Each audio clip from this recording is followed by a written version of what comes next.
Okay, so a few days ago, Netflix released a Road to Season 2 trailer for The Witcher. Now, most of it, at least half, is stuff we've already seen before in The Witcher Season 1, so I'll just edit and skip that. Before the new stuff that comes up, I'll see what I have to say.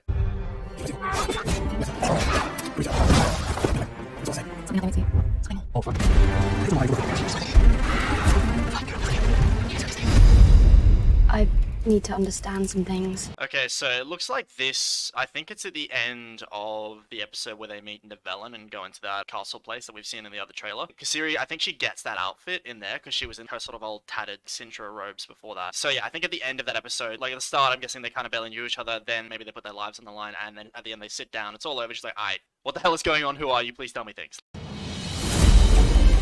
You claim the law of surprise and got me. Why? Slay this beast! I saved your father's life.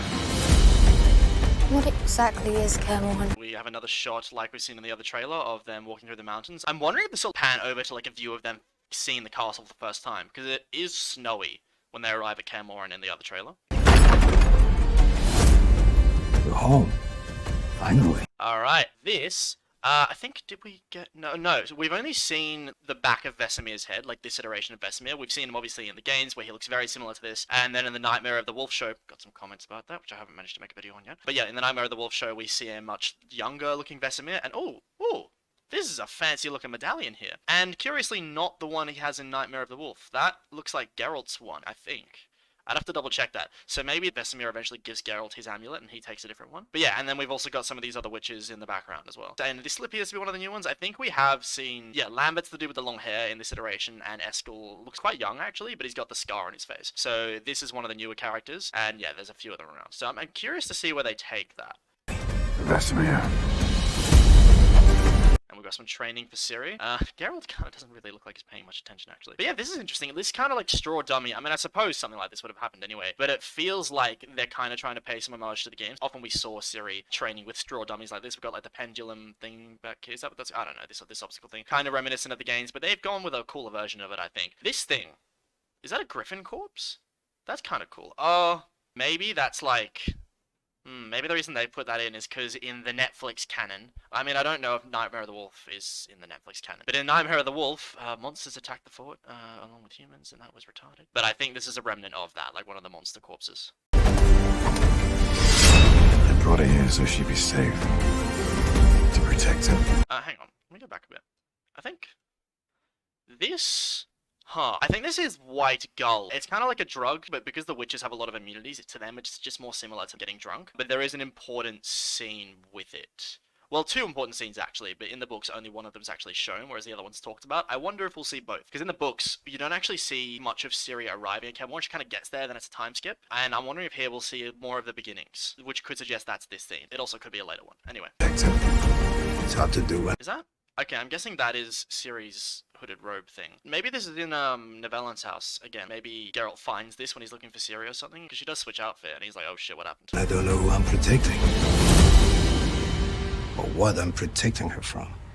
And again, we get the idea that Vesemir and maybe some of the other witches are like, okay, you've brought her here. Why? Because if he was going to bring someone to train as a new Witcher, he probably would have brought a boy. So, and the fact that he says he's protecting her, they're like, what'd you do? Are we about to get attacked? Like, what's happening here? So I think they're all starting to get nervous, because if they're harboring some fugitive that is important, then the fort could be attacked again, and they don't really want to deal with that. You spend a lifetime alone. What changed you? Yennefer of Vengerberg. So I think that harkens back to the episode with the dragon in season 1. As much as I dislike how the dragon part was done and how they changed that from the books, they did a fantastic job incorporating other storylines into that episode. In the sense of how that's the episode where Geralt finds out that Yennefer wants to be a mum, that gets him thinking about Ciri. She makes him feel bad for essentially abandoning Ciri because he's magically bound her to him through destiny and then he fucked off. This kind of episode gets him to think about being a father figure a lot more. And then also the fact that the woman he loves wants it. And you can kind of see how that has motivated Geralt to find Ciri and look after her. It's kind of interesting though, but it's like, you spent a lifetime alone, what changed you? And he says Yennefer, but it's like, I mean, he was traveling with Dandelion for a bit. Sorry, Jaskier. He was traveling with Jaskier for quite a while. So I don't know. Maybe Jaskier is getting not enough credit for being the cool uncle, but he hasn't met Ciri yet, so let's keep going.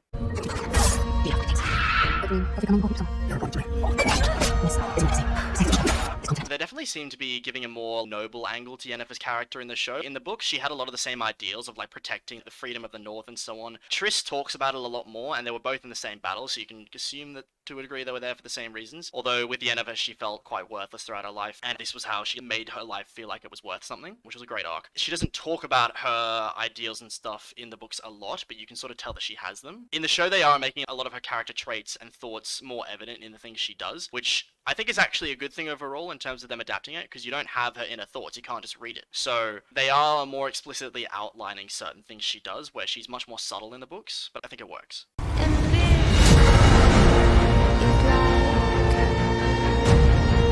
You're in chains behind enemy lines. Yeah. She seems to have been caught by the Nilfgaardians in the aftermath of the battle, or maybe the aftermath of the battle, because you can see this cloak that she's got on. She had that in the other trailer. She's got this on when she gets caught, and she didn't have it on in the aftermath of the Battle of Sodden. So I'm not sure how long after it is, but the scene, it looks very similar where they are. So I assume that this is maybe like first episode season 1. So she's captured by Fringilla and Nilfgaardian forces. You're in chains behind enemy lines. Yennefer. Do you really think offering me as a sacrifice will spare your failure?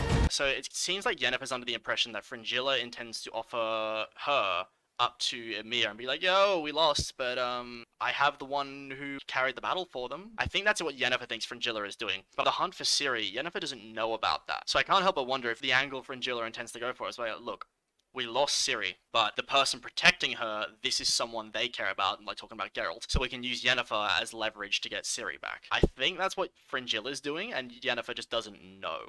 You're blind. The war's just begun.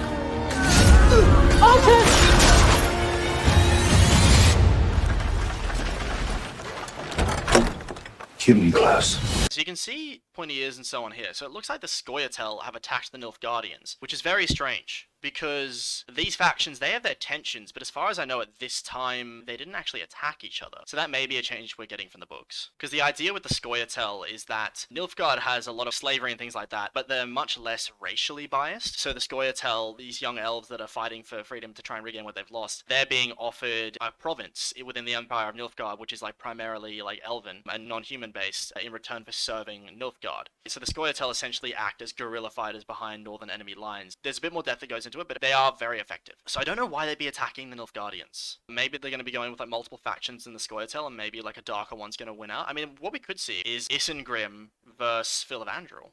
That could be some interesting stuff. Because as far as I know, Filavandrel, he always approved less of Nilfgaard. So, strange stuff, but let's keep going. And also, just this part here, something I am very keen for them to do is for them to expand more on Fringilla. Because Fringilla, I think, they've done more disservice to her than any other character. And you're immediately going to have someone go, oh my god, he's racist. No.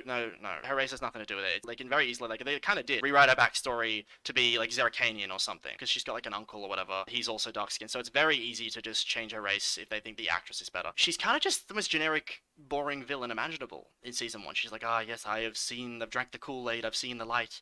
And it felt very dull. I'm hoping, if she's in prison with Yennefer, the two of them get to talk a lot more, and these two do kind of have an adversarial, is that the word, relationship in the books, but also this kind of mutual respect. So I'm keen for them to explore that more, especially earlier. The character deserves more than what they gave her in season 1 character-wise. Human class. And that sounded like Filavandrel's voice. So it would make more sense if this is Filavandrel and maybe he's going like, no. The Nilfgaardian Alliance, they're going to screw us over. Maybe eventually the ones that free them are Isengrim and the ones that become the Vryheid Brigade. Monsters do bad things to people. Humans do bad things to everybody. That didn't sound like Ciri's voice at the end there, and the setting that she's in, hang on. She's got the outfit, and the lighting looks a lot like Nivellen's mansion, which we've been seeing. So I think this is again episode 1, and there's a certain female character who I think is going to be in episode 1. I think that's who Ciri is talking to here. And so she's saying humans do bad things to everybody, so whoever this person is trying to say humans are worse. Why would this person be saying that, I wonder? So yeah, I think I know what the scene is. Jaskier seems to be being tortured. This character, assuming it's who I think it is very relevant for season 2. I think it's going to be a big character from the books, and I think we did see them in the other trailer, the silhouetted figure drawing a sword because of the long hair. Was there anything else I missed here? Yennefer casting spells. I think we saw Ciri picking up her sword again, but we saw that in the other trailer. Geralt's handing her the training sword, and I think that's the beginning of her training as a witcher. Monsters armed, and this horrid looks claws and teeth. Monsters are born of deeds done. So, is that an elf? I think that's an elf. Oh, maybe not. But yeah, Kahir was the commander of like a forward operating army in the Hunt for Ciri in season 1. A more elevated position than he was in the books, but he fucked that up, and it seems he's suffering the consequences. Or the Scoia'tael are doing some shit. Is that an elf? I don't think it is. Anyway, he's not having a good time. Here we go, and this is a much more iconic outfit for Jaskier. Very reminiscent of the games. Oh, it doesn't have his hat in this scene, but I think we've seen in another trailer. So I think he does have his hat lying around somewhere. He's got his loot. This seems very classic. I wonder if this will be the first scene of the entire season, because, minor spoiler, the book, not The Last Wish, but the first one in the main part of the series, it does start with Jaskier playing for a crowd, so maybe this will be how the season opens. And it looks like Geralt has just killed something, because he's putting his sword away a bit. Unforgivable ones.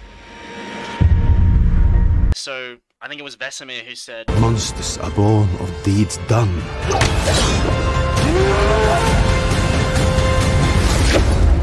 Unforgivable ones. okay, so he doesn't say by humans, but he says monsters are more. They're not just some rabid animals that we have to deal with. He's saying monsters are born specifically from the decisions of other people. So every monster that's created represents a terrible decision that somebody has made. And so it's almost like Vesemir views witches as amending the mistakes of the past, which definitely fits with what happened in Nightmare of the Wolf, so I'll give them that. But I think the idea works on its own, and they didn't have to fuck up Nightmare of the Wolf. But anyway, but it again lends more depth to the idea of the series, that the people behind the monsters are the ones that are really fucking things up. The monsters, it's this facade. It looks like they are what's wrong with the world, but in reality, the problems that go through the world are much deeper and can relate to monstrous acts either through the creation of a monster or through people acting like monsters.